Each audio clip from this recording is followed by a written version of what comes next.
Indian overseas Congress के अध्यक्ष Sam Pitroda के बयान से कांग्रेस एक बार फिर सांसत में नजर आ रही है। सैम पित्रोदा पीएम मोदी के संपत्ति वाले बयान पर स्थिति साफ करने आए थे, लेकिन विरासत टैक्स को लेकर कुछ ऐसा बोल गए कि कांग्रेस को बैकफुट पर डाल दिया। अब बीजेपी इस मुद्दे को लेकर हमलावर है। पीएम मोदी ने चुनावी रैलियों में कांग्रेस पर जोरदार प्रहार किया। देश का एक्सरे कर देंगे, दूध का दूध, पानी का पानी हो जाएगा।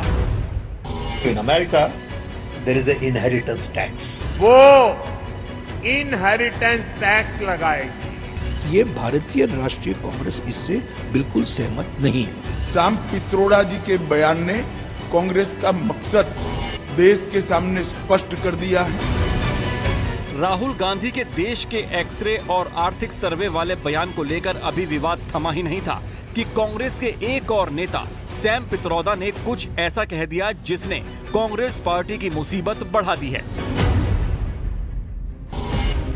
इंडियन ओवरसीज कांग्रेस के अध्यक्ष सैम पित्रोदा ने संपत्ति वितरण को लेकर अमेरिका के शिकागो शहर में एक ऐसा विवादित बयान दिया जिसको लेकर भारत की राजनीति में हंगामा मच गया। उन्होंने कहा कि अमेरिका में विरासत कर लगता है। अगर किसी के पास $100 मिलियन की संपत्ति है तो जब वो मर जाता है तो केवल 45% ही अपने बच्चों को ट्रांसफर कर सकता है। बाकी 55% संपत्ति पर सरकार का मालिकाना हक हो जाता है।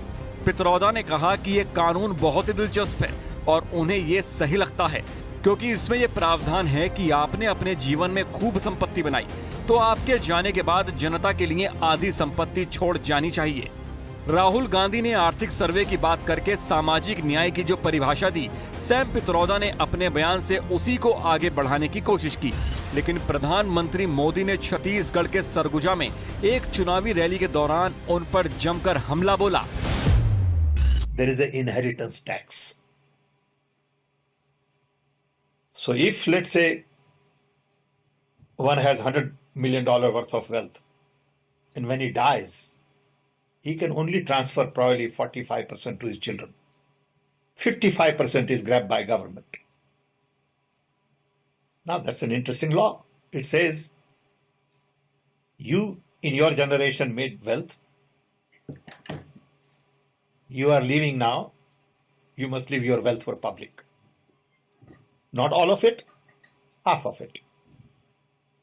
Which to me sounds fair. In India, you don't have that. If somebody is worth 10 billion and he dies, his children get 10 billion.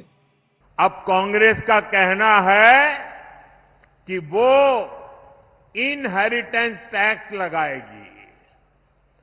माता पिता से मिलने वाली विरासत पर भी टैक्स लगाएगी।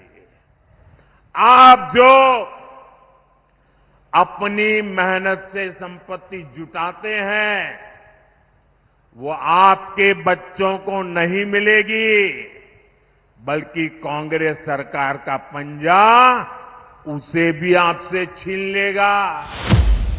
सैम पित्रोदा कांग्रेस पार्टी के वरिष्ठ नेता हैं। वो राजीव गांधी के बेहद करीबी माने जाते थे। अब वो राहुल गांधी के करीबी लोगों में से एक हैं। उनके बयान से बीजेपी को कांग्रेस पर हमला करने का मौका मिल गया है, तो कांग्रेस भी पित्रोदा के बयान से दूरी बना रही है और इसे उनका निजी विचार बताकर पल्ला झाड़ने की कोशिश में है।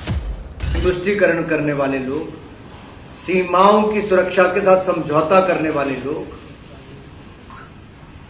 क्या ये देश का भविष्य सुरक्षित रख सकते हैं? और अब आपकी संपत्ति को भी वसूलने का काम आपकी मौत के बाद भी करना सुनिश्चित राहुल गांधी जी करेंगे। जो बातें पित्रोदा जी ने कहा है उसको एक सनसनीखेज तरीके से कहा जा रहा है कि ये इंडियन नेशनल कांग्रेस का पोजीशन है। मैं साफ कर देना चाहता हूं, जो पित्रोदा जी ने कहा उनकी राय है, उनका सम्मान करते हैं, पर ये भारतीय राष्ट्रीय कांग्रेस इससे बिल्कुल सहमत नहीं है। कांग्रेस भले ही पित्रोदा के बयान से दूरी बनाए, लेकिन उनका यह बयान काफी सोचा समझा मालूम पड़ता है। इस बयान की टाइमिंग भी काफी महत्वपूर्ण है क्योंकि जब देश में चुनाव चल रहे हैं, राहुल गांधी ने कुछ दिनों पहले ही उनकी सरकार आने पर वेल्थ रिडिस्ट्रीब्यूशन की बात कही है। कांग्रेस के घोषणा पत्र में भी आर्थिक सर्वे कराने का वादा किया गया है। ऐसे समय में ये बयान एक तरह का पॉलिटिकल मैसेज है, लेकिन कांग्रेस पार्टी के सामाजिक न्याय के इस वादों से उसे चुनाव में कितना फायदा होगा, ये तो 4 जून को ही पता चलेगा। हालांकि विरासत टैक्स पर सैम पित्रोदा के विस्फोटक अमेरिकन विचारों से कांग्रेस ने पल्ला झाड़ लिया है। कांग्रेस कह रही है कि ये तो सैम पित्रोदा के निजी विचार हैं। सैम पित्रोदा भी कह रहे हैं कि अमेरिकन टैक्स सिस्टम पर उनके विचार को गलत ढंग से भारत के चुनाव से जोड़ा जा रहा है। कांग्रेस भी कह रही है कि सैम पित्रोदा का बयान पार्टी का ऑफिशियल स्टैंड नहीं है। और ऐसे में अब सवाल यह है कि राहुल गांधी के राजनीतिक सलाहकार ऐसा बयान क्यों देते हैं। सैम पित्रोदा उनके राजनीतिक गुरु भी कहे जाते हैं, जिसका फायदा अब सीधा सीधा बीजेपी को हो रहा है।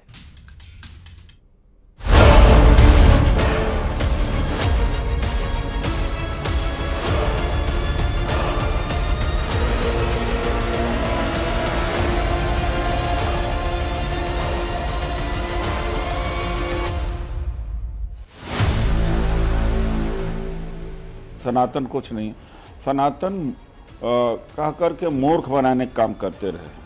सीमा, संतान, संपत्ति और सनातन, इसकी सुरक्षा करनी है तो मजबूत नेतृत्व चाहिए। हिंदू धर्म में शक्ति शब्द होता है, हम शक्ति से लड़ रहे हैं। शक्ति स्वरूपा माताओं बहनों की रक्षा के लिए जान की बाजी लगा दूंगा। देश का एक्सरे कर देंगे, दूध का दूध, पानी का पानी हो जाएगा। ये अर्बन नक्सल की सोच, मेरी माताओं बहनों, ये आपका मंगलसूत्र भी बचने नहीं देंगे। पहले सनातन का अपमान, फिर शक्ति का विरोध, और अब सामाजिक न्याय के नाम पर संपत्ति के बंटवारे का नया फॉर्मूला। बीजेपी कांग्रेस पार्टी को अब तक भक्ति विरोधी और शक्ति विरोधी बता रही थी, लेकिन अब वो आरोप लगा रही है कि कांग्रेस पार्टी भक्ति शक्ति के साथ साथ संपत्ति विरोधी भी है। यही वजह है कि लोग जिंदगी भर अपनी मेहनत की कमाई से संपत्ति इकट्ठा करते हैं, वो उसे छीनकर दूसरे लोगों को बांट देना चाहती है। प्रधानमंत्री मोदी ने आज मध्य प्रदेश के सागर में एक चुनावी रैली के दौरान ये कहकर कांग्रेस पर निशाना साधा कि कांग्रेस की लूट जिंदगी के साथ भी, जिंदगी के बाद भी। आपकी संपत्ति भी छीनना चाहती है। कांग्रेस एक्सरे कराने वाली, एक्सरे, मालूम है ना, उनके नेता बोल रहे एक्सरे करेंगे, और आपके लॉकर में क्या पड़ा है वो खोज के निकालेंगे, आपके घर में क्या पड़ा है वो खोज के निकालेंगे। सैम पित्रोदा जी के बयान ने कांग्रेस का मकसद देश के सामने स्पष्ट कर दिया है।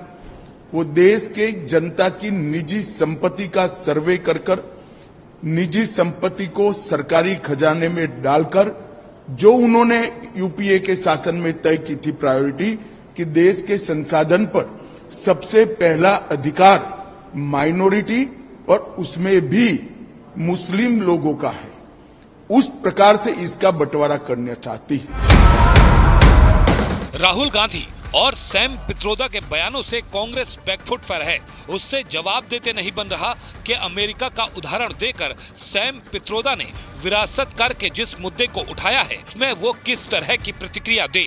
इसलिए कांग्रेस ने खुद को पित्रोदा के बयान से अलग तो कर लिया है, लेकिन राहुल गांधी ने वेल्थ रीडिस्ट्रीब्यूशन और आर्थिक सर्वे को लेकर जो बातें कही हैं, कांग्रेस पार्टी के घोषणा पत्र में जिन बातों का जिक्र किया गया है, वो उससे खुद को कैसे अलग कर पाएगी, क्योंकि इन बयानों को लेकर बीजेपी लगातार कांग्रेस पर हमलावर बनी हुई है। उस पर विभाजनकारी मानसिकता का आरोप लगा रही है। कह रही है कि अगर कांग्रेस की सरकार आई तो लोगों से उनकी संपत्तियां छीन ली जाएंगी।